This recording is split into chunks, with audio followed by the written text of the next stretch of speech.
Our next speaker, he's another MP in the House of Commons who has always stood up against apartheid, against injustice, for working people. He has been a thorn in the side of the establishment since 1983.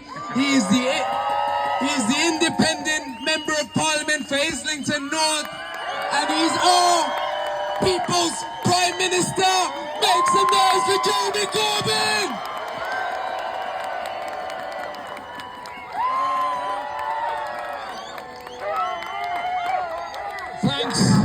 Thanks all, and it's lovely to follow my colleague Adnan speaking now. He is part of the group of 5 of us independents who will ceaselessly continue to raise the issues of the rights of the Palestinian people and the demand for a ceasefire. We will not stop until it's been achieved. You will not stop till it's been achieved. We will not go away until we've achieved that.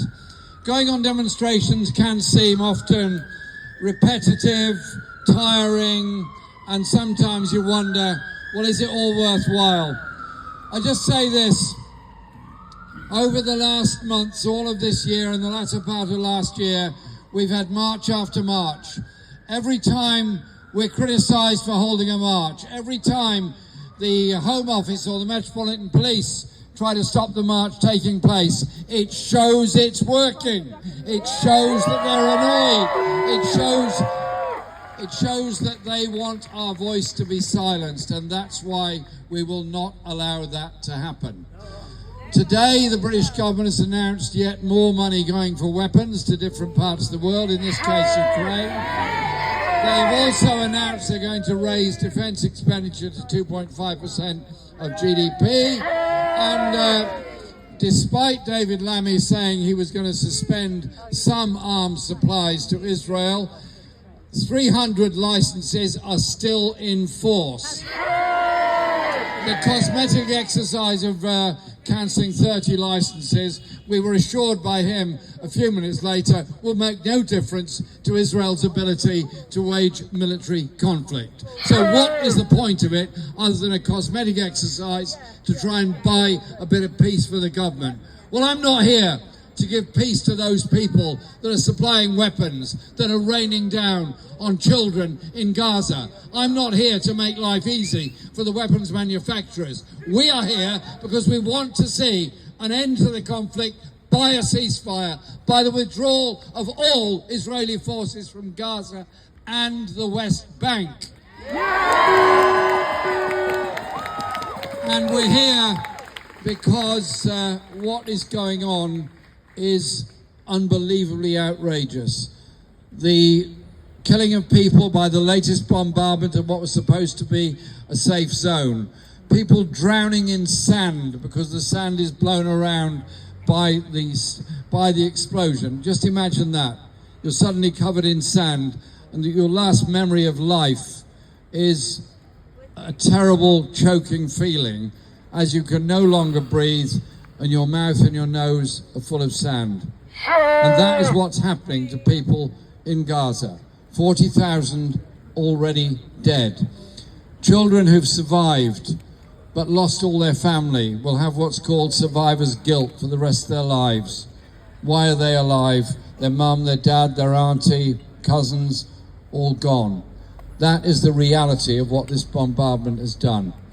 And it's not surprising that the International Court of Justice has declared it to be acts of genocide, that the ICC has issued arrest warrants against the leaders of the Israeli government, that the Geneva Convention on the duties of occupying powers has been breached so many times, the UN Security Council has been breached, the UN General Assembly has been breached. So I asked myself this question: if this was any other country in the world, would Britain still be supplying weapons? Would we still be having a normal relationship with that government?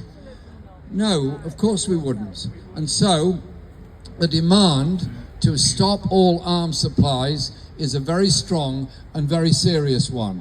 It's not just arms supplies, It is the technology that goes with them. It is the surveillance flights that take place over Gaza. It is what happens to that information collected by those surveillance flights. It is what is going on at Royal Air Force Base in Akrotiri as a staging point towards taking weapons into Israel. As our demonstrations go on, more and more comes out, more and more information comes out, more and more news comes out. And so we've got to carry on doing it. We've got to be here today because of what's happened in the last few hours almost, last couple of days. We've also got to be in Liverpool on the 21st, and that means there'll be an awful lot of media there, so there needs to be a lot of flags and a lot of noise there. And on October the 5th is the next national demonstration. Let's make that even bigger than the biggest ones we've had before. Keep on growing the numbers, because that makes a lot of people very, very nervous, and that itself will bring about that sense of international solidarity.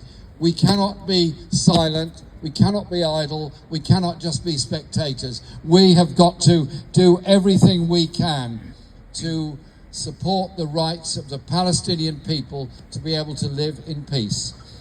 The occupation has gone on longer than my lifetime. The idea for any of us here who've not lived under occupation of not being able to move freely around your own community because of a checkpoint, because of soldiers, because of being stopped by this occupying power, that is the reality of life for most Palestinian people. It's our duty to stand in solidarity with them. This government seems to be able to find money for weapons, seems to be able to somehow or other continue supplying arms to Israel, knowing what will happen to them, yet at the same time take the winter fuel allowance away from cold, older people in this country and refuse to lift the cap on the two-child benefit policy. They seem able to continue the levels of injustice, inequality and poverty the Tories left behind, and seem to want to carry on with the foreign policy they have. I say no, I say unity, I say march, I say demonstrate, I say stand with the people of Palestine. Thank you.